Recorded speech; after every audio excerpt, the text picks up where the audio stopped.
Hello students, जय हिंद and welcome to Edutap. तो गाइज, जैसे कि आपको पता है कि आपका जो यूपीएससी ईपीएफओ एफसी का जो एग्ज़ाम है, ठीक है, वो आपका जो है वो नेक्स्ट ईयर तक पॉसिबली हो सकता है। आपकी उसी प्रिपरेशन को जो है और बेहतर बनाने के लिए और आपकी प्रिपरेशन को आसान बनाने के लिए हम यानी कि एडुटैप आपके लिए जो है वो एक सीरीज़ लेकर आए थे, जिसमें हमने वेरियस चीज़ें जो है वो ऑलरेडी डिस्कस कर ली हैं।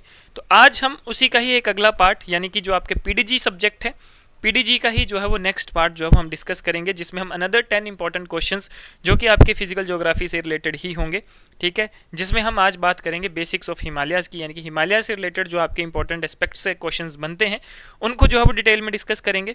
और इस सेशन में आपको ये भी क्लियर हो जाएगा कि आपके एग्जाम में अगर क्वेश्चन आता है तो किस तरह से जो है वो आपके एग्जाम में क्वेश्चन पूछा जा सकता है। और दूसरी चीज़, जब हम इनको डिटेल में डिस्कस करेंगे तो आपका सिलेबस वाला पार्ट भी जो है वो यहाँ पे कंप्लीट हो जाएगा। तो अब जो है वो हम सारा कुछ यहाँ पे डिस्कस करेंगे। और आज के 10 क्वेश्चंस में हमारा जो आज का फर्स्ट क्वेश्चन है वो ये है कि which of the following statement is true regarding the Himalayan climate, कि यानी कि कौन सी स्टेटमेंट जो है वो आपकी करेक्ट है रिगार्डिंग द हिमालयन क्लाइमेट, कि हिमालयन क्लाइमेट से जुड़ी हुई आपकी कौन सी स्टेटमेंट जो है वो करेक्ट है। अगर हम बात करें आपके फर्स्ट ऑप्शन की, तो फर्स्ट ऑप्शन है आपका the eastern Himalayas receive less rainfall than the western Himalayas. B option है the southern slopes are dryer compare to the northern slopes. C है the altitude significantly influences temperature and precipitation.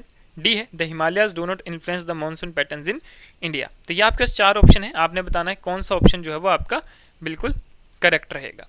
तो अगर हम बात करें आपके क्वेश्चन के सही आंसर की, तो वो है ऑप्शन नंबर सी, यानी कि the altitude significantly influences temperature and precipitation. देखिए, अगर हम बात करें क्लाइमेट जो होता है हिमालयस का, that is varies greatly with altitude, ठीक है, कि एल्टीट्यूड के हिसाब से जो है वो वेरी करता है क्लाइमेट। हायर एलिवेशंस जो होते हैं वो जनरली जो है वो ठंडे होते हैं, कोल्डर टेम्परेचर के होते हैं, और डिफरेंट प्रेसिपिटेशन पैटर्न जो है वो रहता है as compare to lower areas, ठीक है। अगर बात करें हम ईस्टर्न हिमालयस की, तो वो जो है वो टिपिकली रिसीव मोर रेनफॉल। जो ईस्टर्न हिमालयस है, ठीक है, वहाँ पे ज़्यादा रेनफॉल होती है due to the orographic lift effect. देखिए, यहाँ पे हमें एक और चीज़ देखने को मिलती है जो कि आपके एग्जाम के लिए ज़रूरी है। तो ओरोग्राफिक लिफ्ट इफेक्ट की वजह से जो है वो आपका ईस्टर्न हिमालयस जो है वो जनरली ज़्यादा रेनफॉल रिसीव करता है। और सदर्न स्लोप्स जो है can be wetter compare to the northern ones, की सदर्न स्लोप्स जो है वो ज़्यादा वेटन है, ज़्यादा बारिश वहाँ पे देखने को मिलती है। And Himalayas plays a significant role in influencing the monsoon pattern in India, trapping moisture laden winds, ठीक है, कि हिमालयस जो है वो इस तरह से काफ़ी बड़ा रोल जो है वो प्ले करता है टेम्परेचर और प्रेसिपिटेशन को इन्फ्लुएंस करने के लिए, उसको अफेक्ट करने के लिए, ठीक है। तो ये आपका जो है वो बहुत ही ज़रूरी क्वेश्चन है। बात करते हैं क्वेश्चन नंबर सेकेंड की। क्वेश्चन नंबर सेकेंड है the Himalayas can be divided into different ranges, which of the following range is known for its unique biodiversity and is often referred to as the abode of snow। कि देखिए, कौन सा जो है, मतलब कि आपको पता है कि हिमालयस को जो है अलग अलग रेंजेस में जो है वो डिवाइड किया गया है, तो ऐसा कौन सा रेंज जो है जिसको मतलब रेफर किया गया है एज अबोर्ड ऑफ स्नो, ठीक है, कि अबोर्ड ऑफ स्नो से किसको रेफर किया गया है। आपके पास 3 ऑप्शन है, greater Himalayas, lesser Himalayas and outer Himalayas. तो अब आपने बताना है कि कौन सा ऑप्शन जो है वो आपका करेक्ट है। बात करें अगर हम इसके सही आंसर की, तो आपका सही आंसर रहेगा इस क्वेश्चन का ऑप्शन नंबर ए, यानी कि फर्स्ट कौन सा है आपका, ग्रेटर हिमालयस। तो ग्रेटर हिमालयस को जो है वो एज अबोर्ड ऑफ स्नो जो है वो रेफर किया गया है, ठीक है।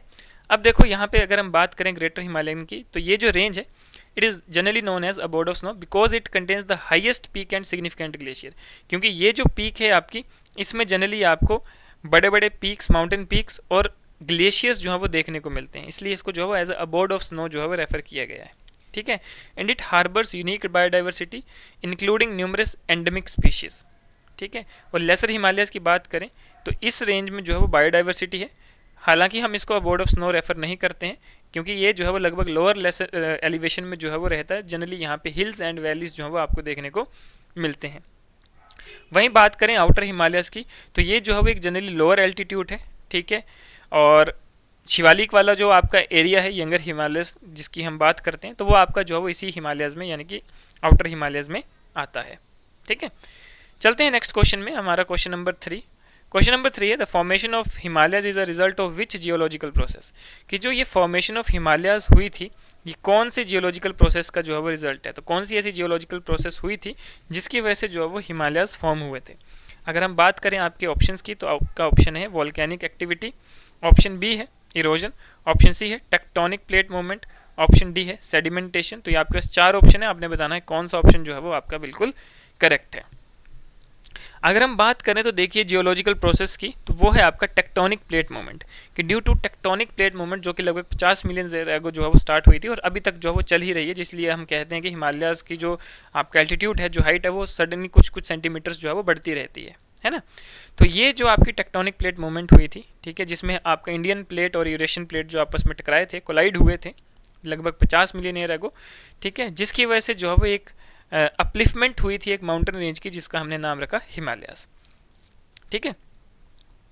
उसके बाद जो है वो अदर वोल्केनिक एक्टिविटीज़ हैं, इरोजन्स हैं, सेडिमेंटेशन है, ये भी जो है वो काफ़ी जियोलॉजिकल मतलब एक्टिविटीज़ या ये जियोलॉजिकल हिस्ट्री जो है ये इस रीजन में देखने को मिलती है और ये भी काफ़ी बड़ा रोल जो है वो प्ले करते हैं।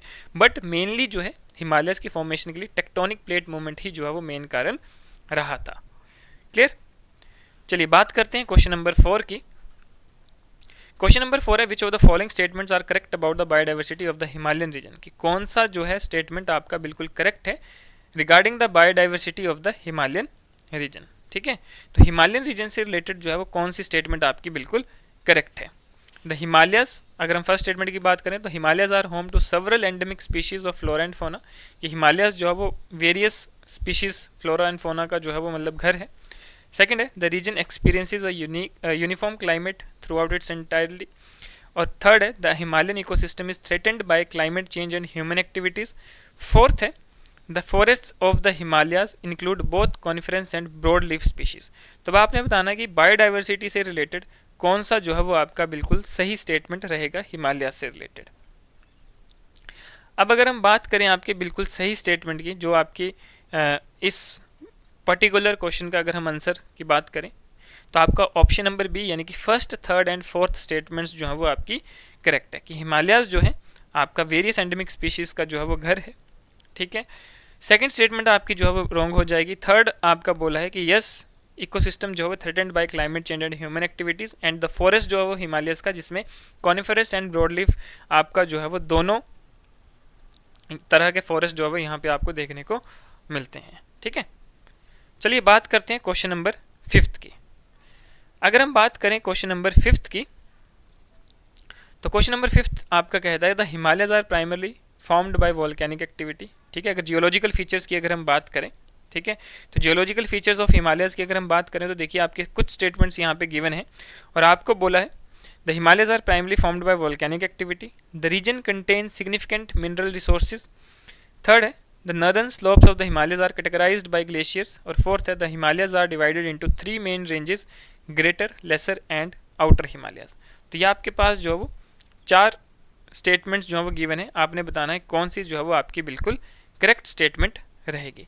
अब वहीं अगर हम आपके ऑप्शंस की बात करें तो देखिए यहाँ पे आपके ऑप्शंस हैं कि first and second, second third fourth, first and fourth और first second third fourth, 4 options आपको गिवन है, आपने बताना है कौन सा जो है वो सही है as regarding to geological features of Himalayas. तो बात करते हैं आपके सही आंसर की, तो वो है आंसर यानी कि ऑप्शन नंबर बी, कि फर्स्ट स्टेटमेंट जो है वो आपकी गलत है, क्योंकि हिमालयाज जो है वो टेक्टोनिक प्लेट मूवमेंट की वजह से बना है, ना कि वोल्केनिक एक्टिविटीज़ के लिए। हालांकि जो रीजन है काफ़ी मिनरल रिसोर्सेज यहाँ पे आपको देखने को मिलते हैं। नदर्न स्लोप्स जो हैं मेनली आपके ग्लेशियर्स से कंटेन है, ठीक है। फोर्थ है द हिमालयस जो है वो मेन रेंजेस यानी कि greater, lesser and outer Himalayas में डिवाइडेड है, ठीक है। तो इसलिए आपका जो ऑप्शन बी है that is your correct answer. Clear? Now बात करते हैं क्वेश्चन नंबर 6। क्वेश्चन नंबर 6 है कि which of the following statements regarding the ecology of the Himalayas are true, कि कौन सी स्टेटमेंट जो है वो अगर हम इकोलॉजी के हिसाब से देखें तो हिमालयस की बिल्कुल सही है।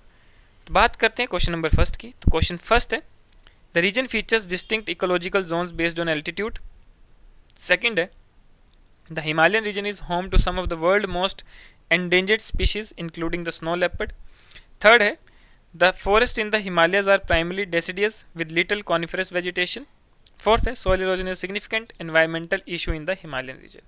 अब अगर हम बात करें आपके इकोलॉजी की, ठीक है, अगर हिमालयस के रिगार्डिंग, तो आपका ऑप्शन नंबर ए जो है वो करेक्ट है, यानी कि फर्स्ट एंड सेकंड स्टेटमेंट्स जो है वो आपकी करेक्ट हैं, थर्ड एंड फोर्थ स्टेटमेंट्स जो है वो आपकी रॉन्ग है, ठीक है। फर्स्ट स्टेटमेंट की बात करें तो हिमालयस जो है वो वेरियस इकोलॉजिकल जोन में जो है वो डिवाइडेड है, जो कि वेरी करता है एल्टीट्यूड से, जैसे इंक्लूडिंग अल्पाइन है, सब अल्पाइन है, टेम्परेट फॉरेस्ट आपके देखने को मिलते हैं। सेकेंड अगर हम बात करें तो ये जो रीजन है ये काफ़ी एंडेंजर्ड स्पीशीज़ का जो है वो घर है, including snow leopard and red panda, ठीक है। थर्ड है द फॉरेस्ट जो है वो include of mix of coniferous and deciduous trees not primarily deciduous, ठीक है, कि दोनों में जो है वो मिक्स्ड तरह के यहाँ पे आपको फॉरेस्ट में आपको ट्रीज और लीव्स इस तरह के देखने को मिलेंगे, ना कि सिर्फ डेसिडियस ही आपको देखने को मिलेंगे।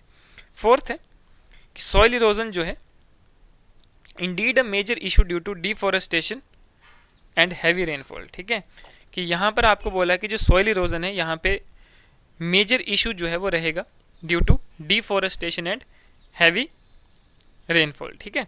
तो अब हम बात करते हैं आपके नेक्स्ट क्वेश्चन की, यानी कि क्वेश्चन नंबर 7 की।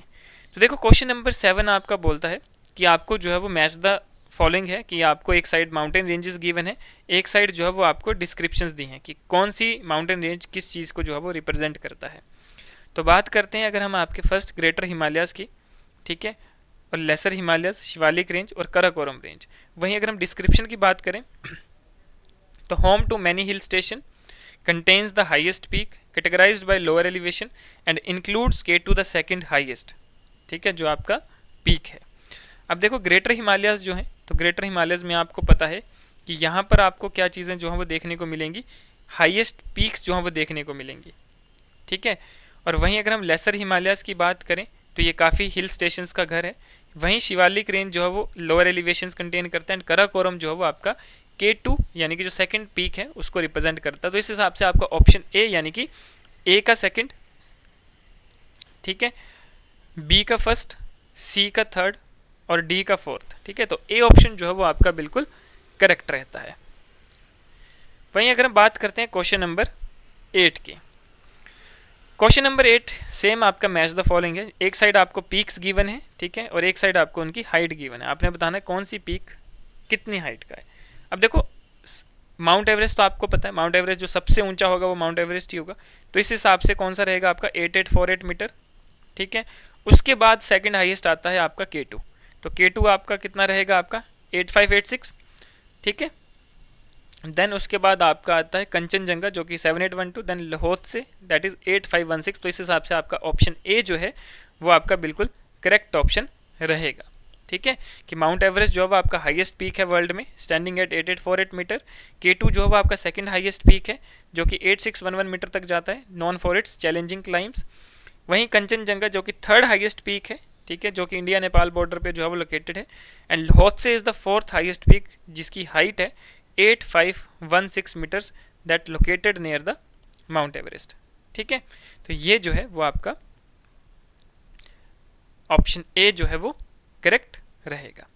चलिए बात करते हैं आपका क्वेश्चन नंबर 9 की। अब क्वेश्चन नंबर 9 की अगर हम बात करें तो क्वेश्चन नंबर 9 है कि which of the following statements regarding the Himalayas are true.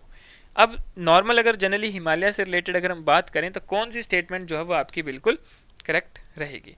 तो वहीं अगर स्टेटमेंट फर्स्ट की बात करें, स्टेटमेंट फर्स्ट है the Himalayas are the youngest mountain range in the world. Second है the great Himalayan range is home to the highest peaks including mount Everest. Third है the Himalayas act as a barrier to monsoon winds affecting rainfall patterns in India. Fourth है the region is entirely composed of igneous rock formation. तो ये आपके पास जो है वो 4 option यानी कि 4 स्टेटमेंट्स गिवन है, आपने बताना है कौन सा जो है वो आपका बिल्कुल सही रहेगा। तो बात करते हैं आपके सही ऑप्शन की, तो वो है ऑप्शन बी यानी कि सेकंड एंड थर्ड स्टेटमेंट्स जो है वो आपकी करेक्ट है, ठीक है। सेकंड स्टेटमेंट बोलता है कि यस ये जो ग्रेट हिमालयन रेंज है जिसको हम हिमाद्री भी कहते हैं, इसमें आपके माउंट एवरेस्ट और अदर हाईएस्ट पीक जो वर्ल्ड के हैं वो यहाँ पे जो है वो लोकेटेड हैं। देन थर्ड स्टेटमेंट जो हिमालयस है that it significantly influence the Indian monsoon, ठीक है, कैसे, by blocking the moisture laden winds, जो कि एक rain shadow effect leeward side में जो है वो क्रिएट करता है, जिसकी वजह से पूरा जो मानसून इंडिया का जो मानसून है वो इन्फ्लुएंस होता है, ठीक है। चलिए तो इस हिसाब से आपका जो ऑप्शन बी है दैट इज करेक्ट ऑप्शन। बात करते हैं आज के आखिरी क्वेश्चन की, इस सेशन के जो लास्ट क्वेश्चन है उसकी बात करते हैं। तो क्वेश्चन नंबर 10 है which of the following statements about the economic significance of the Himalayas are true. कि अगर हम बात करें आपके इकोनॉमिक सिग्निफिकेंस ऑफ हिमालयस की तो कौन सी जो है वो आपकी करेक्ट है। फर्स्ट स्टेटमेंट की अगर हम बात करें तो फर्स्ट स्टेटमेंट है आपकी the region is crucial for hydroelectric power generation. Second है एग्रीकल्चर जो है हिमालयस में that is predominantly based on cash crops only. Third है the Himalayas provide significant tourism revenue particularly in trekking and adventure sports की। ये 3 statements जो है वो आपको गिवन है, आपने बताना है कौन सा जो है वो आपका बिल्कुल करेक्ट है। ठीक है, तो अब देखो अगर हम बात करें आपकी करेक्ट स्टेटमेंट की, ठीक है, तो आपका ऑप्शन नंबर सी जो है वो बिल्कुल करेक्ट है, यानी कि फर्स्ट एंड थर्ड स्टेटमेंट जो है वो आपकी करेक्ट रहेंगी। फर्स्ट स्टेटमेंट इसलिए करेक्ट है क्योंकि जो हिमालयज़ हैं इनका काफ़ी जो है वो पोटेंशियल है हाइड्रो इलेक्ट्रिक पावर जनरेशन में, क्योंकि काफ़ी रिवर्स जो है वो यहाँ से आपकी निकलती भी हैं, पास ऑन भी होती हैं, तो इसलिए यहाँ पे बहुत सी बैरेज यानी कि डैम्स बनाई गई हैं, तो उस पर हाइड्रो इलेक्ट्रिक पावर जनरेशन यानी कि हाइड्रो इलेक्ट्रिक प्रोजेक्ट्स जो हैं वो काफ़ी चलते हैं। ठीक है, सेकंड स्टेटमेंट आपकी जो है वो इनकरेक्ट है क्योंकि एग्रीकल्चर जो है वो हिमालयज़ में includes a mixture of subsistence and cash crops, जिसमें आपका राइस मेज भी रहता है, ठीक है, मिलेट्स भी रहता है, और कैश क्रॉप्स जैसे कि टी एंड सेफ्रन भी रहता है। वहीं थर्ड स्टेटमेंट आपकी करेक्ट है क्योंकि रीजन जो है पॉपुलर डेस्टिनेशन है trekking, mountaineering and adventure sports की, जो कि लोकल और नेशनल इकोनॉमी में काफ़ी कंट्रीब्यूशन रखता है। तो इस हिसाब से आपका जो है थर्ड ऑप्शन यानी कि सी ऑप्शन जो है वो करेक्ट रहेगा। तो गाइज आज के लिए इतना ही, ये इंपॉर्टेंट क्वेश्चंस थे। नेक्स्ट पार्ट में जो है वो हम कुछ और किसी और इंपॉर्टेंट टॉपिक के ऊपर जो है वो वीडियो लेकर आएंगे, जो कि आपका बहुत ही ज़्यादा ज़रूरी जो है वो रहेगा। क्लियर गाइज, तो आज के लिए इतना ही, मिलते हैं नेक्स्ट सेशन में, तब तक के लिए धन्यवाद, जय हिंद।